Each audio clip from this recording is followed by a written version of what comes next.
नमस्कार, मैं सुभाष कुमार, आपका स्वागत है टीएसके पाठशाला में फिजिक्स के एक नए लेक्चर में। आज हम लोग बहुत ही वीवीआई लेकिन छोटा सा बढ़िया सा टॉपिक देखने वाले हैं।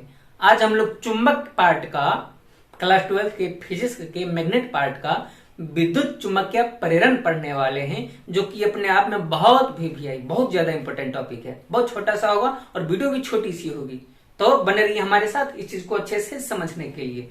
तो हमारा इसका टॉपिक है विद्युत चुंबकीय प्रेरण, इलेक्ट्रोमैग्नेटिक इंडक्शन। इसको शॉर्टकट में हम लोग क्या कर देंगे, आई,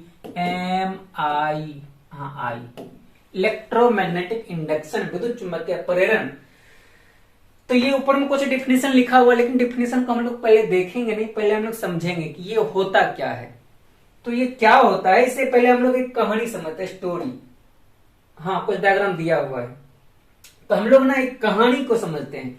कहानी शुरू होती है इस एक, जो आपको स्क्रीन पर दिख रहा होगा, ये एक साइंटिस्ट के ऊपर एक कहानी शुरू होता है। इनका नाम है फैराडे, माइकल फैराडे।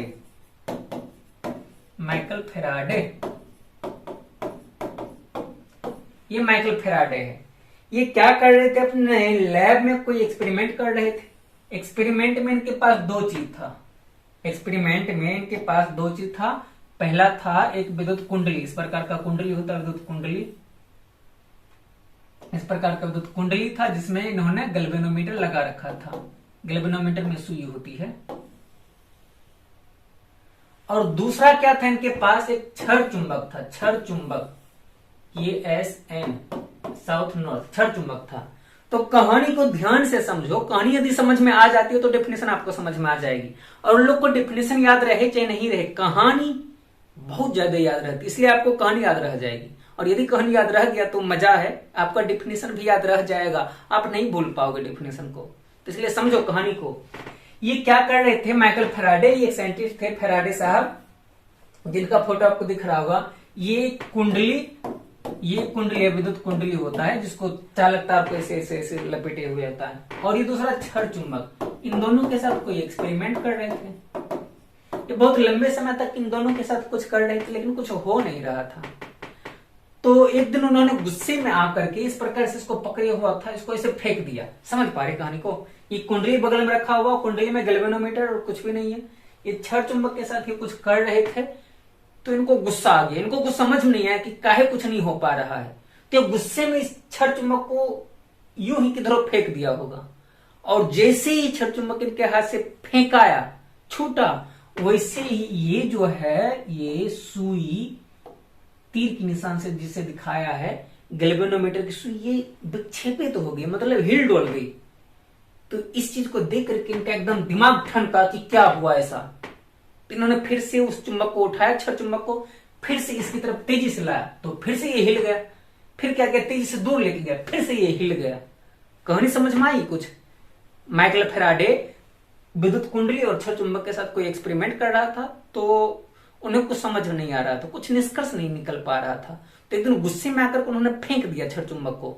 और जैसे ही चुंबक को फेंका, तो ये कुंडली में जो गैल्वेनोमीटर लगा हुआ था, वो विक्षेपित हो गई, हिल डुल गई।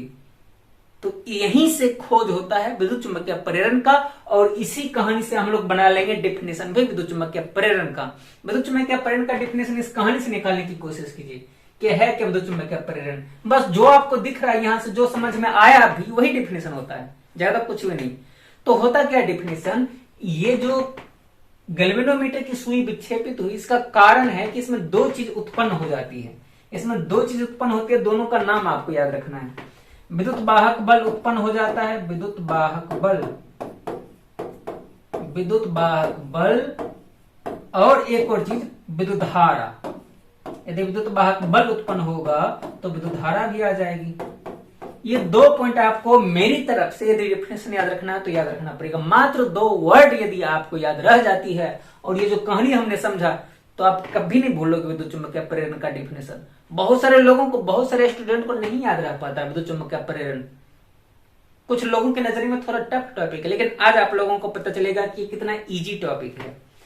तो आपको मेरी तरफ से दो वर्ड याद रखना है, विद्युत वाहक बल और विद्युत धारा। तो इसमें क्या होता है, इन दोनों के कारण से उत्पन्न हो जाता है, तो हम लोग इसको बोल देते हैं प्रेरित हो जाता है। प्रेरित, ये एक नया वर्ड है, प्रेरित। तो यहाँ पर हम लोग विद्युत वाहक बल उत्पन्न नहीं बोलेंगे, बोलेंगे प्रेरित हो जाता है। विद्युत धारा भी उत्पन्न नहीं होता, प्रेरित हो जाता है।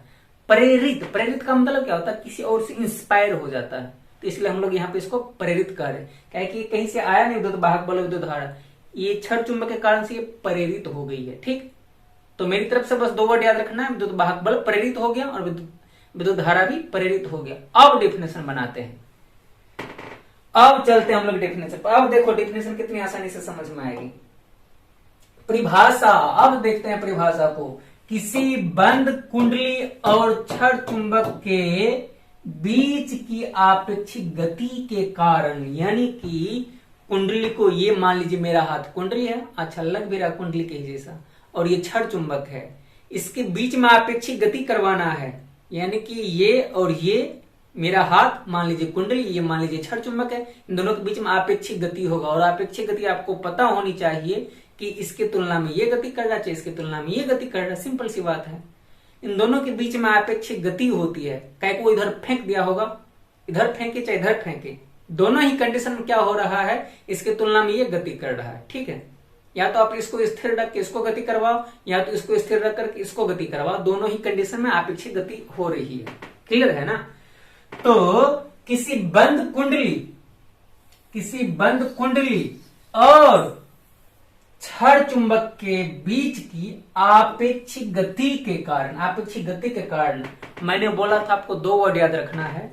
कुंडली में प्रेरित, क्या क्या प्रेरित होता है, विद्युत वाहक बल और प्रेरित विद्युत धारा के उत्पन्न होने की घटना को विद्युत चुंबकीय प्रेरण कहा जाता है। तो डेफिनेशन याद हुई कुछ, क्या था कि कुंडली और क्षण चुंबक के बीच की आपेक्षिक गति के कारण से, इसको स्थिर रख इसको गति करवाओ इस प्रकार से, या फिर इसको स्थिर रख इसको गति करवाओ इस प्रकार से, बस आपेक्षिक गति होनी चाहिए।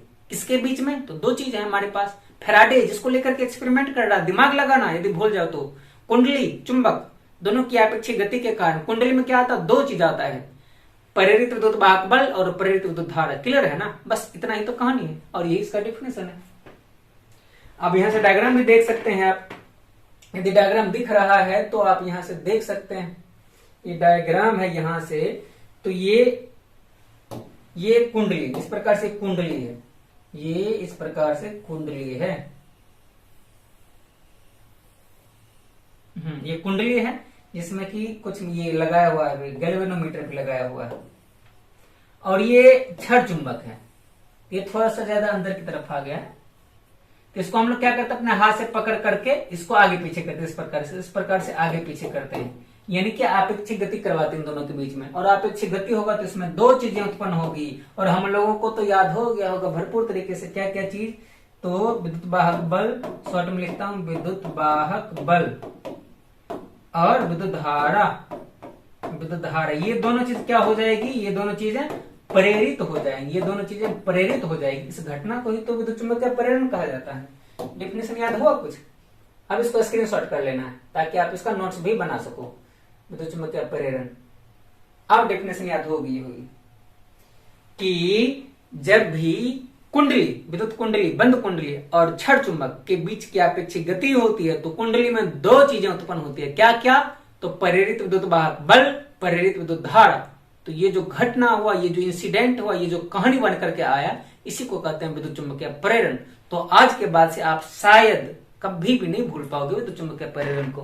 फैराडे का कहानी याद रखना कि उन्होंने कैसे खोज किया था इसको, और कुछ भी क्या इसके अंदर, नहीं अब शायद कुछ भी नहीं है,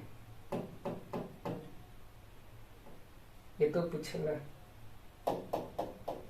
तो आज की क्लास में बस हम लोगों को दो ही चीजें समझनी थी, विद्युत चुंबकीय प्रेरण, तो कुंडली और क्षण चुंबक के बीच की अपेक्षित गति के कारण से दो चीजें उत्पन्न होगी, क्या क्या, विद्युत वाहक बल, प्रेरित विद्युत धारा। इस घटना को ही क्या कहते हैं, विद्युत चुंबकीय प्रेरण।